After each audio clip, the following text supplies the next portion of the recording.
I like to win, and it's easier to win when you don't have very much competition. You're jumping into a pool full of big sharks already, and if you do it right, you can swoop in and just be right on top of your market. Preppy Life asked the other day, do you think it's better to market to more rural areas? I'm in a competitive area. Absolutely, 100%. It's my preference to market in less competitive areas, in rural areas, because I like to win, and it's easier to win when you don't have very much competition. And so sometimes when I'm talking to a contractor, especially like a new company, someone who's like, oh, you know, I'm work a job, but I want to start a business and this and that. If they're in like the Bay Area, California, I always ask them like if they're willing to move because if you're starting like a plumbing company in the Bay Area, it's like going from high school to the NBA. Like you're jumping into a pool full of big sharks already. But if you are willing to move and relocate, you can be strategic and you can move somewhere where there's not a lot of competition.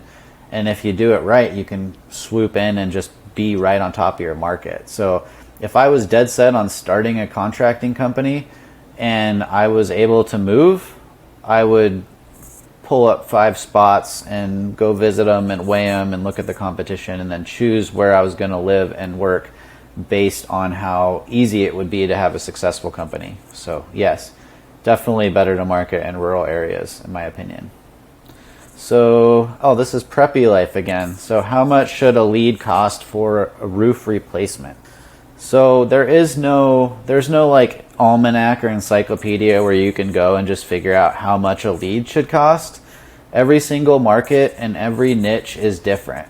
And so how much it costs you to get a lead for a roof replacement where you are compared to someone in Portland or someone in New York City, it's going to be different everywhere. So I would just forget about that question and I would focus more on your own business and your own experience. So how much could you afford to spend to acquire a roof replacement job? You should be able to figure out that number. Just to throw out some numbers, let's say that on an average job you profit $5,000. Well, would you be willing to spend $2,500 to acquire that job? So lower your profit from $5,000 to $2,500, but be able to get as many jobs as you want. You got to work that math out and ask yourself, is it worth it? Well, maybe $2,500 is not quite enough, but if it was $3,500, that would be enough for you to scale up and be happy. And so every business has different numbers and every business owner has different goals. And so that's where I would start, is figure out like how much could I actually afford to acquire a customer. And then you asked about lead costs. So I would look at my history and I'd figure out how many leads does it take me to actually get a job. Let's say it takes me 4. And so if I can afford to spend $2,000 to acquire a customer and it takes me 4 leads to get a job, now I know that I can afford $500 a lead. And then I would go out and I would test it and I would make some sales and I'd buy some leads and I would keep track of all my numbers all the time so that I could always be aware, like, is this working? Is this not working? That's how the big companies do it. That's how the professionals do it. And that's how you have to do it if you want to compete against other companies who know what they're doing. Preppy Life asks again, what is the best way to book a call with you? The best way is to go to my website, adaptdigitalsolutions.com, fill out the form, and then you'll see a calendar where you can schedule a call with us. Here's a comment from Sharp Masonry on that last video I did on Google local service ads. He just said, I haven't tried this, I'm just a little skeptical. And my response was, you should always be skeptical. And when you try things, you should always be measuring the results super closely. And the reason why I'm not afraid to recommend Google local service ads is because there's no long-term contracts. Like you can literally try it for a week or a month. And if you decide after running the numbers that it is not worth it for you, you can just stop it immediately and nobody's going to charge you any cancellation fees or give you a hard time. So it's very low risk to try, as opposed to lead reselling companies that make you sign a long-term contract.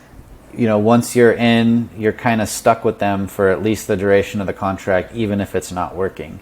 And that's why there's so much frustration when it comes to those kinds of services. Yeah. So, like whenever I'm talking to somebody who's new to business, or maybe they're just new to online marketing and they want to know what to do, I always recommend like the foundational organic marketing first, which is your website, your Google listing, because that's going to bring you a steady flow of phone calls and leads just as a base layer, whether you're spending a bunch of money on it or not. And then the next thing I recommend these days is the Google local service ads, because even though you're paying per phone call or per lead, like you're going to get a consistent number of calls every month. And maybe that'll be 20 calls, maybe it'll only be like 5 calls. And what I'm finding is that even if we like 10x the budget, it doesn't necessarily mean that we're going to get 10 times more calls, because Google is spreading these calls out amongst all the contractors that are willing to pay for them. And so it seems to just be like another layer. Like we do the foundational organic, that's going to bring a certain amount. And then we add this layer of Google local service ads, that's going to bring more.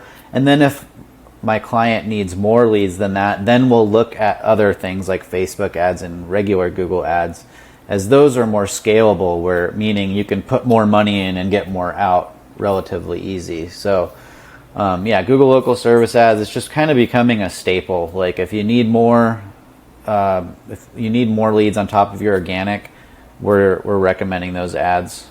That's all there is really to report on it. Oh, here's a little tip though. So I was talking to a concrete contractor, I think yesterday, and one of the services he offers is retaining walls. And if you were to search for like a concrete company in his area, Google's not running any local service ads for that type of service or that type of company. So that's not an option for him. But if you look up retaining walls, there are people running local service ads for those, because it's a landscaping service. And so that's something to pay attention to. Like you might be a concrete company, but one of your services might actually be categorized with Google as a landscaping service. And so since Google's limiting the categories and the types of businesses and the locations of where they're running these local service ads, you might be able to kind of find a way for you to use these ads even if they aren't normally available for your type of company. All right, one more. So this is a question on a video I made a long time ago, that's SEO guide for remodeling companies. And Rocket Painter LLC asked, what is the redirect that you talk about, and how do I make sure I redirected when changing my URL? So a URL redirect is like, let's just say that you have a page for kitchen remodels. So it's like yourdomain.com/kitchens, and you want to change your name, change the URL to .com/kitchens and bathrooms. And so since you changed your URL, the web page will be there, but Google's still going to be looking and sending people to the old URL that no longer exists. So when you make a redirect, it's basically something that you put on your website so that if Google sends somebody to that page that doesn't exist anymore, it's going to redirect them to the new page. And that's really good, not just for your customers, but now Google's going to see that new page and it's going to keep sending people to your website. If you don't do that redirect, Google's going to send some people to that page that doesn't exist anymore, and after a few times Google's going to be like, oh, this page doesn't exist, we're just not going to send anybody to that website anymore. So if you are getting organic traffic, if Google is favoring you and you're going to go in and change your URLs, you really want to make sure that you put a redirect in there and preserve any authority that you have with Google at the moment. Done.